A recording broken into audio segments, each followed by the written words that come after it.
यादव कई पार्टियों से छोटे छोटे दलों से गठबंधन की बात कर रहे हैं और उन्होंने साफ कर दिया था कि कांग्रेस और बसपा को छोड़कर वो किसी भी दल से गठबंधन कर सकते हैं।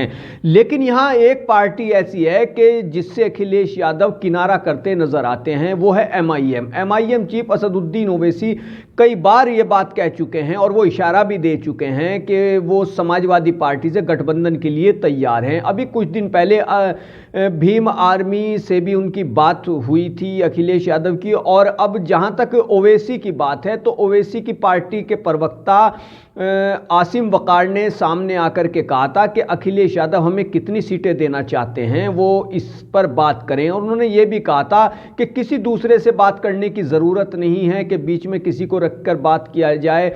उन्होंने कहा था कि अखिलेश यादव उन्हें पर्सनली जानते हैं और उनका नंबर भी अखिलेश यादव के पास है। अगर वो एमआईएम से गठबंधन करना चाहते हैं तो वो मुझसे बात करें। दरअसल आसिम वकार ने ऐसा इसलिए कहा था कि जो सहयोगी दल था ओवैसी के, ओम प्रकाश राजभर, सुहेलदेव भारतीय समाज पार्टी, उनका गठबंधन करीब करीब समाजवादी पार्टी से हो चुका है। तो ऐसे में वो ओवैसी के साथ थे। उसके बाद से जब ओम प्रकाश राजभर से ये पूछा गया कि क्या ओवैसी से भी अखिलेश यादव का गठबंधन हो सकता है, तो उन्होंने कहा कि बिल्कुल हो सकता है, लेकिन 100 सीटें ओवैसी को कोई नहीं देगा।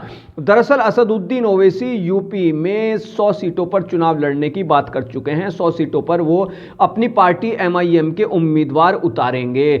जहां तक गठबंधन की बात है तो असदुद्दीन ओवैसी से किसी भी पार्टी का गठबंधन नहीं हुआ है। हालांकि उन्होंने पहले डोरे डालने की कोशिश बसपा पर भी की थी, लेकिन बसपा की ओर से उनको हरी झंडी नहीं दिखाई गई। उसके बाद अखिलेश यादव से गठबंधन हो जाए, इसको लेकर भी एमआईएम ने काफी कोशिश की, मगर अभी तक अखिलेश यादव यानी समाजवादी पार्टी से कोई बातचीत नहीं हो सकी है। और ऐसा नजर आता है कि समाजवादी पार्टी ओवैसी से गठबंधन बिल्कुल भी नहीं करना चाहती है। अखिलेश यादव भी कई टीवी चैनलों पर जब उनसे ओवैसी को लेकर सवाल किया गया तो उन्होंने भी एक तरह से यही बताने और जताने की कोशिश की कि हमारा गठबंधन ओवैसी से नहीं होगा।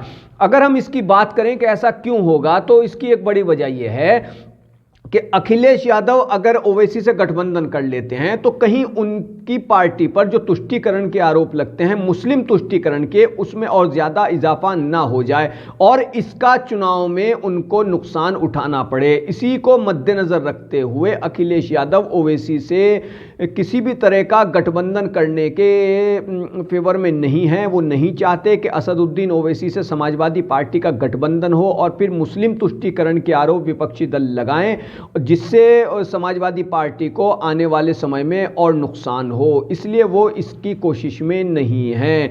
अखिलेश यादव ये बात कह चुके हैं कि समाजवादी पार्टी 400 सीटें जीतने जा रही है। हालांकि योगी आदित्यनाथ ने कहा था कि अखिलेश यादव कुछ भी कह सकते हैं, वो कह सकते हैं कि हम 500 सीटें जीत रहे हैं। वैसे यूपी में आपको बता दें 403 सीटें ही हैं। अब उधर असदुद्दीन ओवैसी को लेकर यह माना जाता रहा है और कहा जाता रहा है, ये आरोप उन पर लगते रहे हैं कि वो भाजपा के एजेंट हैं, भाजपा की बी टीम है। लेकिन कुछ दिन पहले यूपी के सीएम योगी आदित्यनाथ ने ओवैसी को समाजवादी पार्टी का एजेंट कहा था, जिस पर ओवैसी ने यह बयान दिया कि समाजवादी पार्टी यानी अखिलेश यादव और योगी आदित्यनाथ एक जगह बैठ करके ये तय कर लें कि मैं किसका एजेंट हूं, मैं किसकी बी टीम हूं।